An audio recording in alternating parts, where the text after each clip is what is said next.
जीजा ने मेरे नीचे उंगली लगा दी और जब मैं पीछे मुद्दी तो वो मुझे देखकर हैरान हो गई, क्योंकि उन्होंने ने सोचा वहां मैं नहीं, मेरी दीदी जनी उनकी वाइफ हो। तब मैंने कुछ नहीं कहा और सिर्फ स्माइल दी और बोली कि इतने गर्म क्यों रहते हो, दीदी देती नहीं क्या? तो उन्होंने बोला कि देती तो है, लेकिन अब खुली हो गई है जरूर। मैं आपके लिए जीजा साली का प्यार, इस संवेदनशील विषय पर एक भावनात्मक, गहरी और सस्पेंस से भरपूर प्रेम कहानी लिखता हूं। कहानी 2 भागों में होगी, प्रत्येक लगभग 4000 शब्दों का, जैसा आपने अनुरोध किया है। ये सब सुनोगे इस कहानी में? तो चलो शुरू करते हैं। मेरी कहानी देवघर की वादियों से शुरू होती है। देवघर एक छोटा सा पहाड़ी शहर, जहां वक्त ठहर सा जाता है। चीदियाच के पेद्धों की खुशबू, घुमावदार सडीजके और बादलों के टुकड़े जो अक्सर खिदकी से झांकते थे। मैं, मीरा, दिल्ली की भागदौड़ भरी जिंदगी से दूर अपनी बद्धी बहन सुप्रिया और जीजाजी आरव के पास कुछ हफ्तों के लिए आई थी। मेरी नौकरी चली गई थी और दिल थोड़ा टूटा हुआ था, इसलिए दीदी ने कहा कुछ दिन पैधों में बिता, सब ठीक हो जाएगा। आरव जीजाजी से मेरा रिश्ता हमेशा से ही बद्धा, मजेदार और सम्मान का रहा। वो मुझसे 7 साल बड्ढे थे, शांत, सुलझे हुए, और उनकी आंखों में एक अजीब सी गहराई थी। जब भी वो मुस्कुराते तो लगता जैसे पूरी कायनात मुस्कुरा रही हो। दीदी और उनकी जोड़ी ऐसी थी जैसे शिव पार्वती। दीदी चंचल, बातूनी और घर की रौनक, तो जीजाजी उनकी खामोश ताकत। शुरुआती दिन बद्धे आराम से बीते। सुबह दीदी के साथ किचन में मदद करना, फिर जीजाजी के साथ लॉन में बैठकर चाय पीना और दुनिया जान की बातें करना। आरव जीजाजी एक लेखक थे। उनका स्टडी रूम किताबों से भरा था और वो घंटों उस कमरे में बिताते थे। मुझे भी पिया रहने का शौक था, इसलिए हमारी बातें अक्सर किताबों, किरदारों और उनकी दुनिया के इर्द गिर्द घूमती थीं। मीरा, तुमने द फाउंटेन हेड पढ़ी है? एक सुबह उन्होंने चाय का कप मेरी ओर बढ़ाते हुए पूछा। मैंने सिर हिलाया। नहीं जीजू, बस सुना है उसके बारे में। तुम्हें पढ़नी चाहिए, उन्होंने कहा। तुम्हारे नजरिए को एक नई दिशा मिलेगी। तुम चीजों को वैसे नहीं देखती जैसे वो हैं, बल्कि वैसे देखती हो जैसी वो हो सकती हैं। उनकी इस बात ने मुझे चौंका दिया। वो मुझे कितना समझते थे। धीरे धीरे मुझे एहसास होने लगा कि हमारी बातचीत सिर्फ किताबों तक सीमित नहीं थी। हम अपने सपनों, अपने डरों और अपनी कमजोरियों के बारे में भी बात करने लगे थे। दीदी अक्सर हम दोनों को बातें करते देख मुस्कुराती और कहती, लगता है आरव को फाइनली कोई इंटेलेक्चुअल दोस्त मिल गया है। मेरे साथ तो ये बस मौसम की बातें करते हैं। हम सब हंस पड़ ढांचते, लेकिन मेरे दिल में एक अजीब सी हलचल होती थी। एक शाम देवघर में जोरों की बारिश शुरू हो गई। दीदी किसी सहेली के घर किटी पार्टी में गई थी और उन्हें लौटने में देर होने वाली थी। घर में सिर्फ मैं और जीजाजी थे। बिजली चली गई और पूरे घर में अंधेरा छा गया। जीजाजी ने कुछ मोमबत्तियां जलाईं और अंगीठी में आग सुलगा दी। हम दोनों अंगीठी के पास एक छोटे से कालीन पर बैठ गए। आग की नारंगी रोशनी उनके चेहरे पर पटी डीडीएच रही थी और उनकी आंखें पहले से ज्यादा गहरी लग रही थीं। बाहर बारिश की आवाज और अंदर लकड़ियों के चटकने की आवाज। माहौल में एक अजीब सा जादू था। डर तो नहीं लग रहा? उन्होंने धीरे से पूछा। मैंने मुस्कुराकर नामे सिर हिलाया। आपके होते हुए डर कैसा जीजू? ये शब्द मेरे मुंह से अनजाने में निकले थे, लेकिन उनमें सच्चाई थी। मुझे उनके साथ एक अजीब सी सुरक्षा का एहसास होता था। एक ऐसा एहसास जो मुझे पहले कभी किसी के साथ नहीं हुआ था। उस रात हमने बहुत बातें की। उन्होंने अपने लिखने के संघर्ष के बारे में बताया, अपने पहले प्यार के अधूरे रह जाने की कहानी सुनाई। मैंने उन्हें अपनी नौकरी छूटने और अपने टूटे हुए सपनों के बारे में बताया। उस रात हमने एक दूसरे के वो जख्म देखे जो दुनिया से छिपे थे। बात करते करते मेरी आंखें भर आईं। उन्होंने कुछ नहीं कहा, बस अपना हाथ आगे बढ़ाया और मेरे कंधे पर रख दिया। उनका स्पर्श गर्म था, दिलासा देने वाला। मैंने अपना सिर उनके कंधे पर टिका दिया और न जाने कब तक रोती रही। वो खामोशी से मेरे बाल सहलाते रहे। उस पल वो मेरे जीजा नहीं थे, और न मैं उनकी साली। हम बस दो इंसान थे जो एक दूसरे के दर्द को समझ रहे थे। जब मैं शांत हुई तो मैंने सिर उठाया। हम एक दूसरे के बहुत करीब थे। मोमबत्ती की कांपती लौ में मैंने उनकी आंखों में कुछ ऐसा देखा जो पहले कभी नहीं देखा था। एक कशिश, एक फिक्र और कुछ ऐसा जिसे मैं नाम नहीं दे पा रही थी। मेरा दिल जोर जोर से धड़कने लगा। हम दोनों एक दूसरे को देखते रहे। वक्त जैसे रुक गया था। वो धीरे से मेरी ओर झुके और मैं अपनी सांसें रोके हुए थी। मुझे लगा जैसे वो मुझे चूमने वाले हैं। तभी दरवाजे की घंटी बजी। दीदी वापस आ गई थी। हम दोनों झटके से एक दूसरे से दूर हो गए। मेरे गाल तप रहे थे और दिल अभी भी तूफान की रफ्तार से धड़क रहा था। जीजा जी ने दरवाजा खोला और दीदी अंदर आ गई। बारिश में भीगी हुई और हमेशा की तरह चहकती हुई। अरे वाह, तुम दोनों ने तो बड़ा रोमांटिक माहौल बना रखा है, उन्होंने अंगीठी और मोमबत्तियों को देखकर कहा। मैं और आरव बस मुस्कुरा दिए। एक ऐसी मुस्कान जिसके पीछे हजार अनकहे शब्द छिपे थे। उस रात के बाद हमारे बीच कुछ बदल गया था। एक अनदेखी दीवार थी जो बन भी गई थी और टूट भी गई थी। हम एक दूसरे से नजरें चुराने लगे, लेकिन जब भी नजरें मिलती तो एक लंबी खामोशी पसर जाती। हमारे बीच एक राज था, एक ऐसा पल जो हुआ भी था और नहीं भी। दीदी को इन सबसे कोई अंदाजा नहीं था। वो अपनी ही दुनिया में खुश थी। वो मुझे और आरव को साथ देखकर खुश होती थी। तुम दोनों की कितनी अच्छी बॉन्डिंग है, वो अक्सर कहती। उनकी ये बात मुझे अपराध बोध से भर देती। मैं अपनी ही बहन को धोखा दे रही थी? नहीं, मैंने कुछ गलत नहीं किया था। और जीजा जी, उन्होंने भी तो कुछ नहीं किया। वो तो हमेशा मेरा सम्मान करते थे, लेकिन दिल की बेचैनी बढ़ती जा रही थी। अब मुझे उनकी हर छोटी बात अच्छी लगने लगी थी। उनका लिखने के बाद अपनी उंगलियां चटकाना, उनका कॉफी का कप पकड़ धना, उनका गहरी सोच में डूबे हुए अपनी दाढ़ी पर हाथ फेरना। मैं उनसे प्यार करने लगी थी। एक ऐसा प्यार जो मुमकिन नहीं था, जो गलत था, जो पाप था। एक दिन हम तीनों झील के किनारे घूमने गए। दीदी कुछ दूर अपनी एक सहेली से बात करने लगी। मैं और जीजा जी किनारे खड्डे पानी में पत्थर फेंक रहे थे। मीरा, उन्होंने अचानक कहा। उनकी आवाज बहुत गंभीर थी। मुझे लगता है अब तुम्हें दिल्ली वापस लौट जाना चाहिए। तुम्हारा करियर ज्यादा जरूरी है। उनके शब्द मेरे दिल में तीर की तरह चुभे। वो मुझसे दूर जाना चाहते थे। शायद वो भी वही महसूस कर रहे थे जो मैं कर रही थी, और इस एहसास से भागना चाहते थे। आप ऐसा क्यों कह रहे हैं? क्या मेरे यहाँ रहने से आपको कोई परेशानी है? मेरी आवाज भर्रा गई। उन्होंने मेरी तरफ देखा। उनकी आंखों में दर्द साफ झलक रहा था। परेशानी तुमसे नहीं है मीरा, परेशानी मुझसे है। मैं मैं वो नहीं हूं जो तुम समझती हो।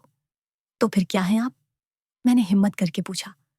वो कुछ देर चुप रहे, फिर बोले, मैं सुप्रिया का पति हूं और तुम्हारा जीजा, और हमें इस रिश्ते की मर्यादा कभी नहीं भूलनी चाहिए। उनकी बात सच थी, लेकिन दिल ये मानने को तैयार नहीं था। तो उस रात जो हुआ उसका कोई मतलब नहीं था? उस रात कुछ नहीं हुआ था मीरा, बस एक कमजोर पल था। उन्होंने नजरें चुराते हुए कहा। मैं और कुछ नहीं कह सकी। मेरे आंसू मेरे गालों पर बहने लगे। मैं वहां से भाग जाना चाहती थी, सबसे दूर, खुद से भी दूर। मैं पलटी और तेज कदमों से चलने लगी। मीरा, रुको, उन्होंने पीछे से पुकारा और मेरा हाथ पकड़ डालिया। जैसे ही उन्होंने मुझे छुआ, मेरे शरीर में एक करंट सा दौड़ा गया। मैंने पलटकर उनकी आंखों में देखा। इस बार कोई पर्दा नहीं था, कोई झिझक नहीं थी। उनकी आंखों में सिर्फ और सिर्फ मेरे लिए प्यार था, बेपनाह प्यार। वही प्यार जो मेरी आंखों में उनके लिए था। मैं खुद से झूठ बोल सकता हूं मीरा। उनकी आवाज में एक टूटन थी। तुमसे नहीं, मैं हर पल उस आग में जल रहा हूं जो मुझे जलाकर राख कर देगी। मैं तुमसे। वो अपना वाक्य पूरा करते, इससे पहले ही दीदी की आवाज आई। आरव, मीरा, चलो घर चले, मौसम बिगड़ रहा है। हमने झट से एक दूसरे का हाथ छोड़ दिया, लेकिन उस एक पल के स्पर्श ने, उस अधूरी स्वीकारोक्ति ने सब कुछ बदल दिया था। अब कोई शक नहीं था, हम दोनों एक दूसरे से प्यार करते थे। एक ऐसी मोहब्बत जिसकी कोई मंजिल नहीं थी। अगले कुछ दिन नर्क की तरह बीते। हम एक ही छत के नीचे रहते थे, लेकिन मीलों दूर थे।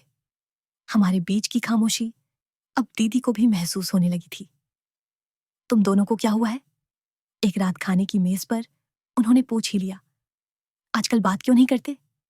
कुछ नहीं दी, मैंने झूठी मुस्कान के साथ कहा। बस काम के बारे में सोच रही हूं। आरव चुपचाप खाना खाते रहे। उस रात मुझे नींद नहीं आई। मैं अपने कमरे की बालकनी में गड्डी बाहर देख रही थी। चांद बादलों में छिपा था और देवघर की बत्तियां धुंध में टिमटिमा रही थी।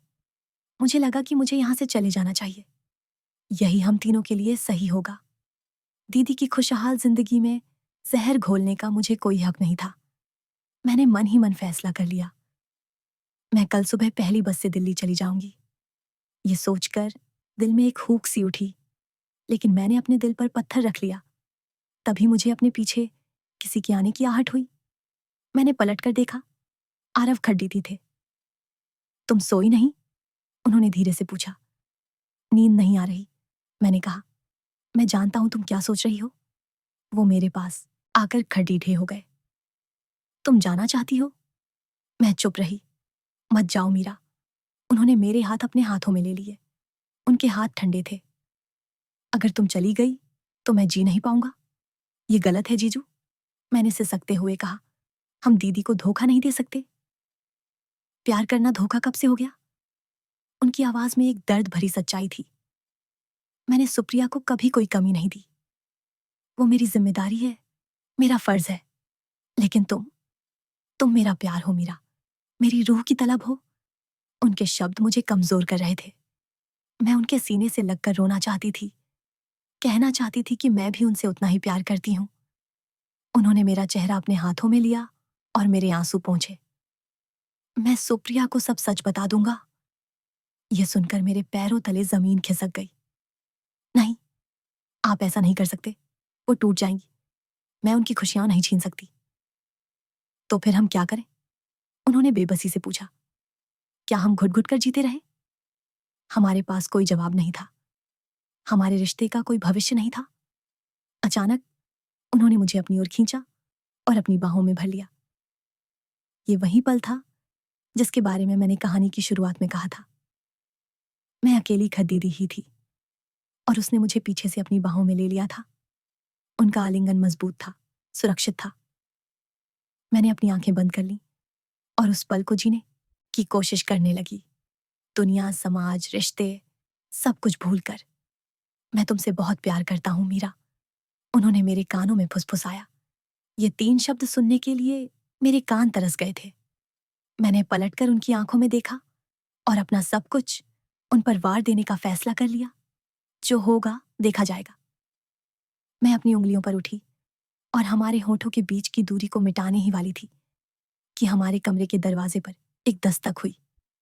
एक हल्की सी दस्तक। हम दोनों चौंक कर अलग हो गए। दिल जोरों से धड़क रहा था। कौन हो सकता है इस वक्त? दरवाजा धीरे से खुला। सामने दीदी खड़ी थी। उनके चेहरे पर कोई शिकन नहीं थी, कोई गुस्सा नहीं था। उनकी आंखों में आंसू भी नहीं थे। उनके चेहरे पर एक अजीब शांत सी मुस्कान थी जिसे समझना नामुमकिन था। उन्होंने हम दोनों की तरफ देखा। हमारी घबराहट, हमारे बिखरे हुए बाल, हमारी आंखों में छिपा हुआ सच। उन्होंने एक लंबी सांस ली और फिर जो कहा उसने हमारी दुनिया को हमेशा के लिए बदल दिया। उन्होंने मुस्कुराते हुए कहा, तुम दोनों को एक दूसरे का साथ मिल ही गया। मैं खुश हूं। पहला भाग समाप्त। अब पाठक सोचेगा, सुप्रिया ने ऐसा क्यों कहा? क्या वो सब जानती थी? क्या यह कोई जाल है या इसके पीछे कोई और गहरा राज छिपा है? इन सवालों का जवाब दूसरे भाग में मिलेगा। दीदी के शब्द हवा में किसी मंत्र की तरह गूंज रहे थे। तुम दोनों को एक दूसरे का साथ मिल ही गया। मैं खुश हूं। मैं और आरव पत्थर के बुत बने वहीं खड़े ही रह गए। हमारे दिमाग सुन्न हो गए थे। ये क्या था? कोई नाटक, कोई ताना या कुछ और? जिस तूफान के आने का हमें डर था वो नहीं आया। उसकी जगह एक ऐसी खामोशी छा गई जो तूफान से भी ज्यादा खौफनाक थी।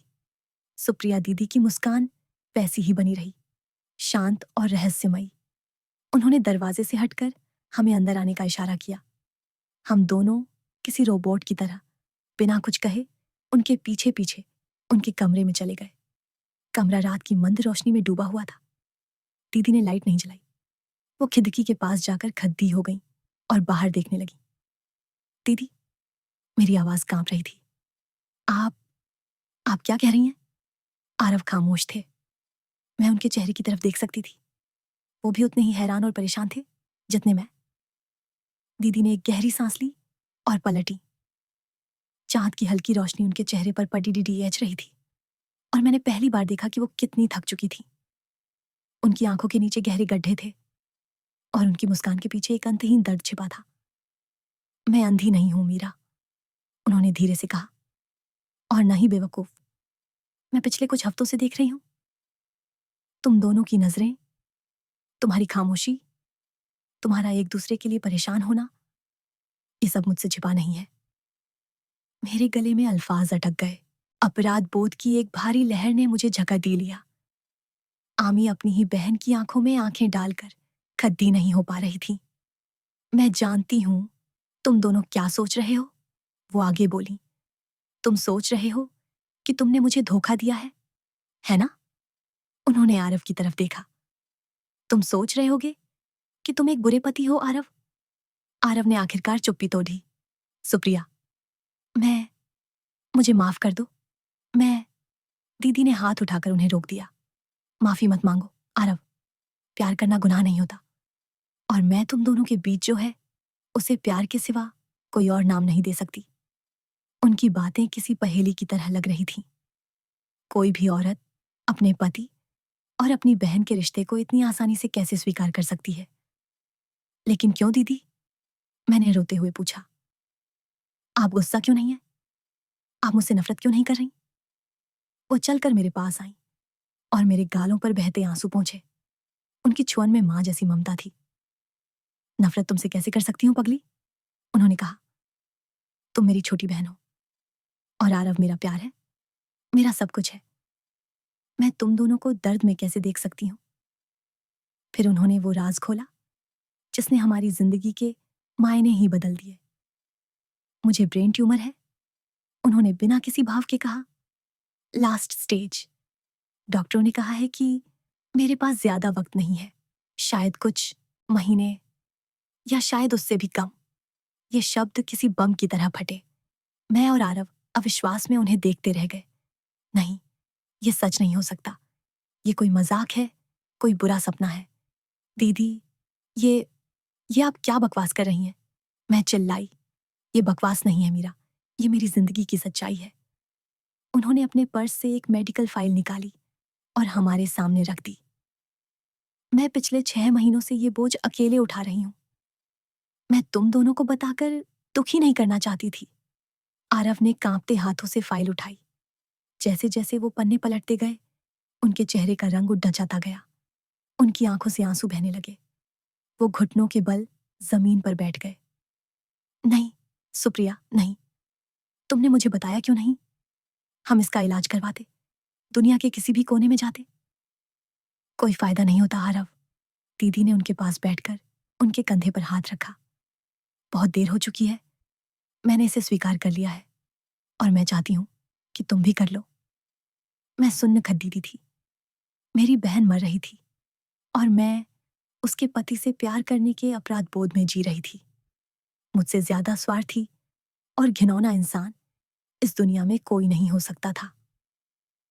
जब मुझे अपनी बीमारी का पता चला, दीदी ने कहना जारी रखा, तो मेरा सबसे बड़ा डर ये था कि मेरे जाने के बाद आरव का क्या होगा। वो बाहर से जितने मजबूत दिखते हैं, अंदर से उतने ही अकेले हैं। उन्हें संभालने वाला कोई चाहिए, कोई जो उन्हें समझे, उनके लिखने को, उनकी खामोशी को, सब कुछ। उन्होंने मेरी तरफ देखा। फिर तुम आई मीरा, और मैंने देखा कि कैसे आरव तुम्हारे साथ फिर से जीने लगे थे। उनकी आंखों में मैंने वो चमक देखी जो सालों से गायब थी। तुम दोनों एक दूसरे के लिए बने हो। शायद भगवान ने ही तुम्हें यहां भेजा है, मेरे लिए और आरव के लिए। उनकी हर बात मेरे दिल पर हथौड़े की तरह पड़ी एच रही थी। ये कैसी परीक्षा थी? नहीं दीदी, प्लीज ऐसा मत कहिए। मैं उनके पैरों में गिर पड़ी। हम आपको कहीं नहीं जाने देंगे। और मैं कल ही यहां से चली जाऊंगी। मैं आप दोनों के बीच कभी नहीं आऊंगी। अब जाने का कोई फायदा नहीं मीरा, उन्होंने मुझे उठाते हुए कहा। जो होना था वो हो चुका है। अब सच हम तीनों के सामने है और मैं चाहती हूं कि मेरे बचे हुए दिन हम तीनों खुशी से बिताएं। कोई बोझ नहीं, कोई अपराध बोध नहीं। क्या तुम मेरे लिए इतना नहीं कर सकती? उस रात हम तीनों बहुत रोए। शिकायतों का, दर्द का और आने वाले कल के डर का सारा गुब्बार आंसुओं में बह गया। दीदी ने हमसे एक वादा लिया कि हम उनके सामने कभी भी अपने रिश्ते को लेकर असहज महसूस नहीं करेंगे और उनके जाने के बाद एक दूसरे का सहारा बनेंगे। ये वादा करना हमारी जिंदगी का सबसे मुश्किल काम था। अगले कुछ महीने कैसे बीते, शब्दों में बयान करना मुश्किल है। हमारा घर घर नहीं रहा था, एक अजीब सी कशमकश का अड्डा बन गया था।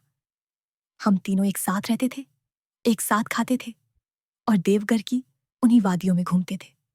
लेकिन अब हर चीज के मायने बदल चुके थे।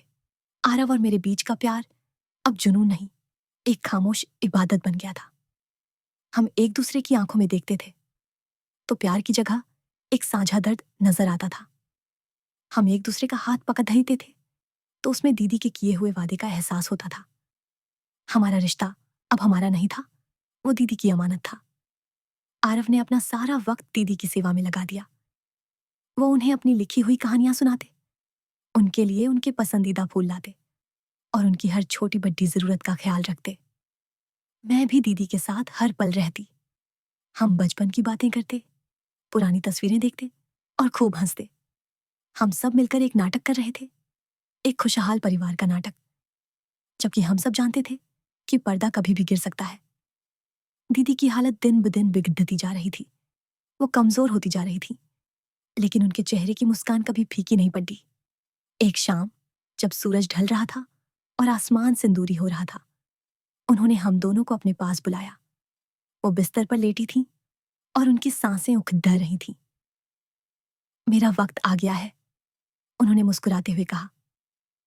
चुप करो सुप्रिया, आरव ने उनका हाथ पकड़ते हुए कहा। तुम्हें कुछ नहीं होगा, वादा करो। दीदी ने हम दोनों की तरफ देखते हुए कहा। वादा करो कि तुम दोनों एक दूसरे का हमेशा साथ दोगे, एक दूसरे को कभी अकेला नहीं छोड़ दोगे। आंसुओं के बीच हमने कांपती आवाज में वादा किया। मैं तुम दोनों को साथ देखकर बहुत खुश हूं, ये उनके आखिरी शब्द थे। उन्होंने आंखें बंद कर लीं और उनके चेहरे पर एक परम शांति छा गई।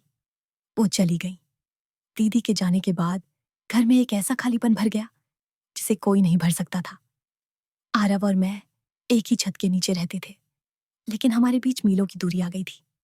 हम एक दूसरे से नजरें नहीं मिला पाते थे। हमारा प्यार, जो दीदी की मौजूदगी में एक दर्द भरी सच्चाई था, अब उनकी गैर मौजूदगी में एक बोझ बन गया था। हमें लगता था जैसे हमने मिलकर उन्हें मार डाला हो। कुछ महीने बाद मैंने देवघर छोड़ने का फैसला किया।